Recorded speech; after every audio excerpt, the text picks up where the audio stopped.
Gubernur Nusa Tenggara Timur, Emmanuel Melkiades Lakalena, membuka rapat kerja gubernur bersama Wali Kota Kupang dan para bupati seprovinsi NTT pada Jumat, tanggal 21 November tahun 2025 bertempat di Aula Rumah Jabatan Gubernur NTT. Rapat kerja yang mengusung tema, membangun NTT lebih maju melalui kolaborasi inovatif, ini dihadiri oleh Wakil Gubernur NTT Johni Asadoma, Sekretaris Daerah Provinsi NTT, Flori Rita Wisan, para bupati, wakil bupati se-NTT, Kepala Kantor Dirjen Perbendaharaan NTT, Adi Setiawan, Kepala Kantor Pelayanan Pemenuhan Gizi KPPG, Nusa Tenggara Bali, pimpinan instansi vertikal, BUMN, BUMD, serta para pimpinan perangkat daerah lingkup Provinsi NTT. Dalam sambutannya, Gubernur Melki Lakalena menegaskan bahwa pelaksanaan rapat kerja ini sangat relevan dengan berbagai tantangan dan peluang pembangunan NTT, terutama di tengah kebijakan efisiensi anggaran.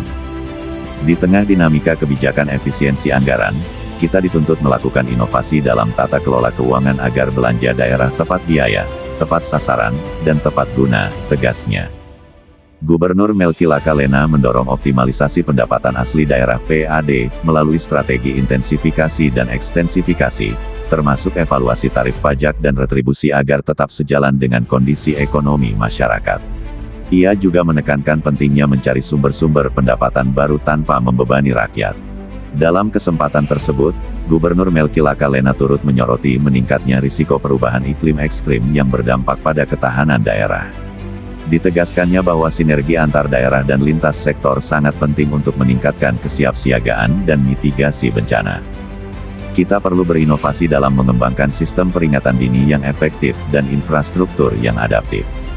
Lebih baik mencegah daripada mengobati. Anggaran mitigasi bencana harus kita dorong lebih kuat, ujarnya Melki Lakalena. Sementara itu, terkait dengan isu kesehatan, Gubernur NTT juga menekankan perlunya pendekatan baru dalam menangani kompleksitas persoalan kesehatan, mulai dari pemerataan layanan, peningkatan fasilitas, hingga ketersediaan SDM kesehatan yang memadai. Menutup arahannya, Gubernur mengajak seluruh pemangku kepentingan memanfaatkan rapat kerja ini sebagai wadah berbagi gagasan, pengalaman, dan merumuskan langkah konkret untuk pembangunan NTT. Saya yakin kita semua memiliki mimpi dan harapan yang sama agar daerah ini maju dan berkembang lebih baik melalui kolaborasi dan kerja-kerja inovatif, pungkasnya. Pemberian penghargaan dan penandatanganan komitmen bersama. Rapat kerja ini diakhiri dengan penyerahan plakat penghargaan kinerja kepada 10 kepala daerah terbaik dalam pelaksanaan 8 aksi konvergensi penurunan stunting tahun 2024. Adapun ke-10 kabupaten yang menerima penghargaan tersebut adalah 1. Kabupaten Flores Timur, 2. Kabupaten Manggarai Timur, 3. Kabupaten Rotendao, 4. Kabupaten Belu, 5. Kabupaten Nagekeo, 6. Kabupaten Ngada, 7. Kabupaten Ende, 8. Kabupaten Timor Tengah Utara, 9. Kabupaten Saburai Jua, 10. Kabupaten Sumba Timur. Menutup rapat kerja ini, Gubernur NTT bersama para bupati, wakil bupati yang hadir melakukan penandatanganan komitmen bersama. Adapun sejumlah poin penting komitmen bersama tersebut antara lain. 1. Melaksanakan program pengentasan kemiskinan di masing-masing daerah melalui peningkatan akses terhadap layanan dasar, pelatihan keterampilan, akses terhadap modal usaha dan lapangan kerja. 2. Memberikan dukungan terhadap pelaksanaan program prioritas nasional di daerah seperti program makan bergizi gratis, Koperasi Merah Putih dan program pemeriksaan kesehatan gratis, sekolah rakyat, kemandirian pangan, energi, dan air. 3. Menjaga keberlanjutan program perlindungan jaminan kecelakaan kerja JKK, dan jaminan kematian JKM, bagi pekerja rentan sektor informal, termasuk memastikan pembagian kewenangan, dukungan penganggaran daerah, serta pelaksanaan pengawasan dan monitoring secara terpadu setiap tahun. 4. Mendukung program penanganan stunting di daerah masing-masing melalui peningkatan akses terhadap makanan bergizi, perbaikan sanitasi dan kebersihan, serta peningkatan kesadaran masyarakat tentang pentingnya gizi bagi anak. 5.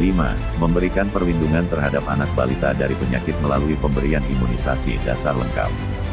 6. Mendorong upaya pencegahan dan langkah-langkah preventif untuk mengantisipasi penyebaran HIV/AIDS di masing-masing daerah melalui peningkatan kesadaran masyarakat, penyediaan layanan kesehatan yang berkualitas, serta penanggulangan stigma dan diskriminasi terhadap orang dengan HIV/AIDS (OTH). 7. Mendukung program pembangunan rumah layak huni melalui skema pembiayaan bersama antara pemerintah provinsi, pemerintah kabupaten dan pemerintah desa, serta memfasilitasi pembangunan perumahan yang terjangkau untuk masyarakat berpenghasilan rendah. 8. Meningkatkan sistem pengendalian internal pemerintah dan pencegahan korupsi. 9. Mendorong percepatan realisasi pembangunan dapur makan bergizi gratis MBG di kabupaten kota sesuai dengan kuota yang ditetapkan pemerintah pusat. 10. Mendorong percepatan pembangunan NTT Mart sesuai ketentuan yang berlaku di wilayah kabupaten kota se-Nusa Tenggara Timur.